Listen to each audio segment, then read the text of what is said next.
Stéphane Blais et merci pour Khachaturian. Alors vous-même, l'ésotérisme, l'occultisme, c'est vraiment votre monde, hein, puisque vous avez fait cette création par rapport à l'ouvrage de votre ami Alexandre de Boturi, mais vous avez vous-même écrit plusieurs ouvrages. Absolument, oui, j'ai toujours été passionné par l'ésotérisme. Et pourquoi ? Et pour moi, écoutez, je crois que finalement, entre la musique et l'ésotérisme, bon, le rapport ne vient pas forcément directement, mais pourtant, à mon avis, il est évident. Tout est vibration. La musique, ce sont des vibrations. La manière de communiquer avec le public par des sons, en faisant finalement, on fait de la nécromancie d'une certaine manière à chaque fois qu'on joue du Chopin ou du Liszt, hein, puisqu'on on fait revivre quand même des auteurs qui sont morts, mais dont l'œuvre a permis que chacun puisse en profiter. C'est pas si éloigné. Donc j'étais très intéressé par l'idée de pouvoir projeter à travers le temps et l'espace un certain nombre d'idées. Je me suis passionné très tôt pour tout ce qui touchait à l'ésotérisme. Justement, je vais essayer d'éviter le lapsus, mais bien que ça soit très à la mode aujourd'hui. L'ésotérisme, c'est quelque chose qui est déterminant dans votre création musicale ? Oui, absolument. Ne serait-ce que par les titres de la plupart de mes œuvres, mais oui, absolument. Ce sont des harmonies...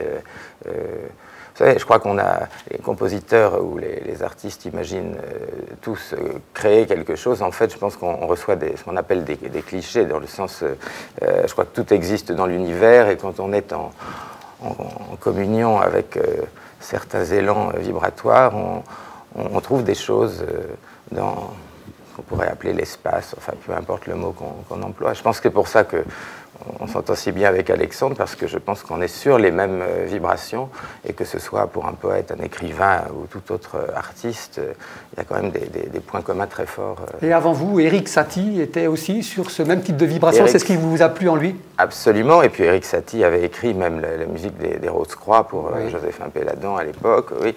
Scriabine était passionné par l'ésotérisme, Mozart des francs-maçons, Liszt aussi. Enfin, il y a eu beaucoup de compositeurs qui se sont...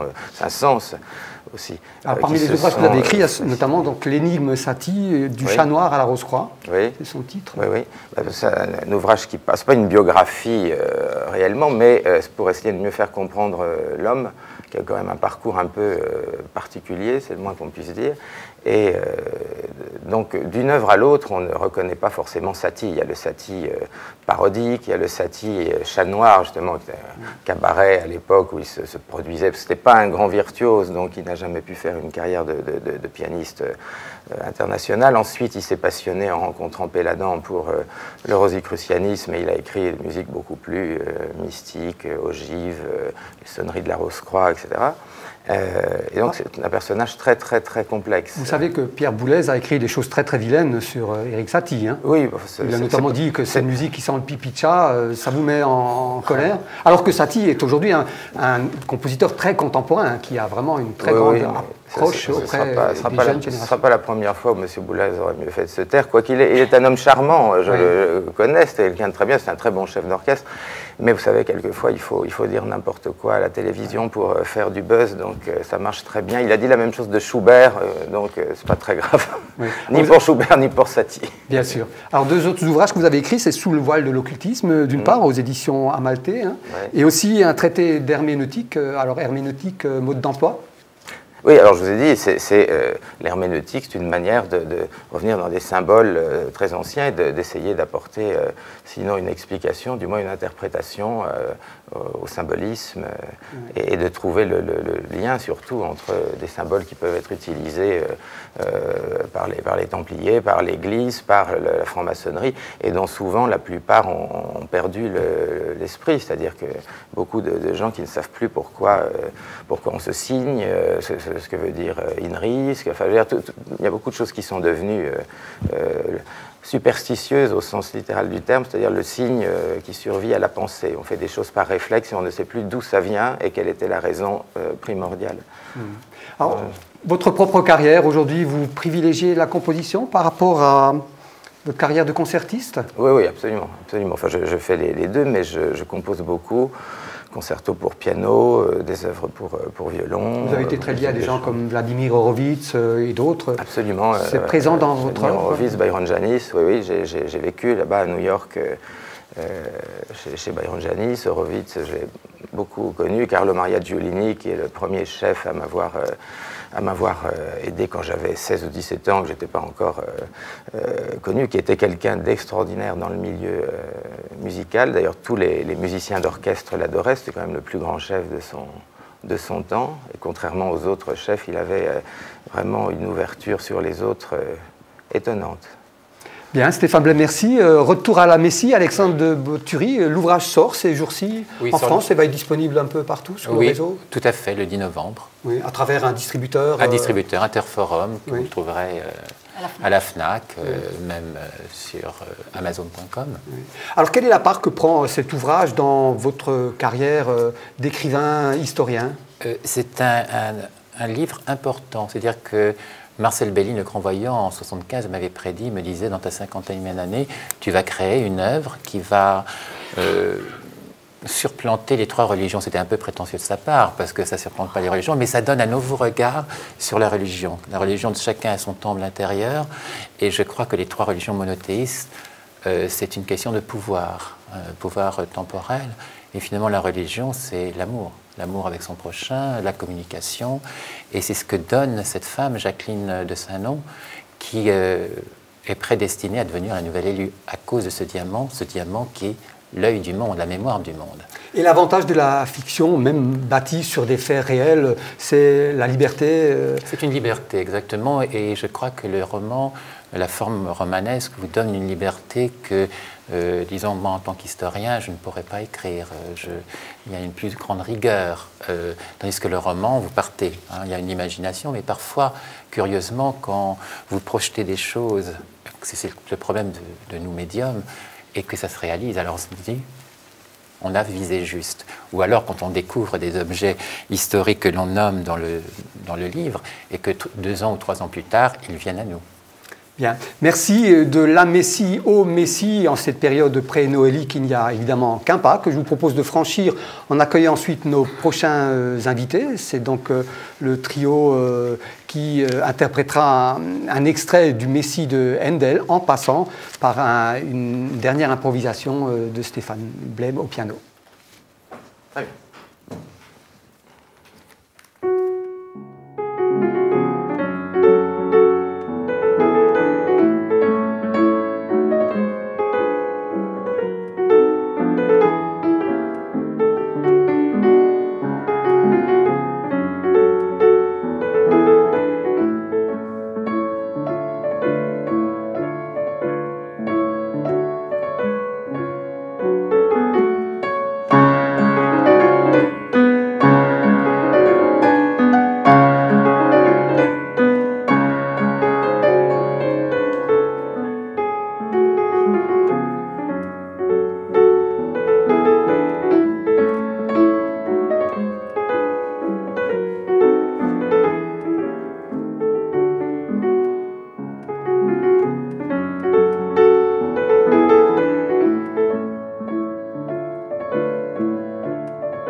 Merci Stéphane Blais. J'ai proposé à Suzanne Mouton-Ligier, Gabriel Steger et Benoît Ruttmann de nous rejoindre.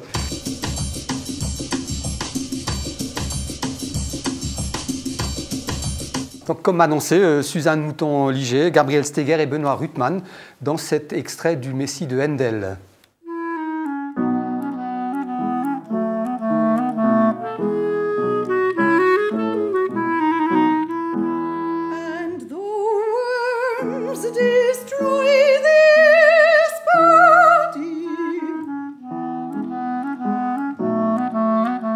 Yet in my flesh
Merci à vous tous. Merci à Alexandre de Boturi, Hélène Bédard, Stéphane Blais, Natalia Sitolenko, Suzanne Mouton-Liger, Gabriel Steger, Benoît Ruttmann. Et bien sûr, merci à Jacqueline Stewart de Saint-Nom, alias La Messie. Et merci à vous. Au revoir.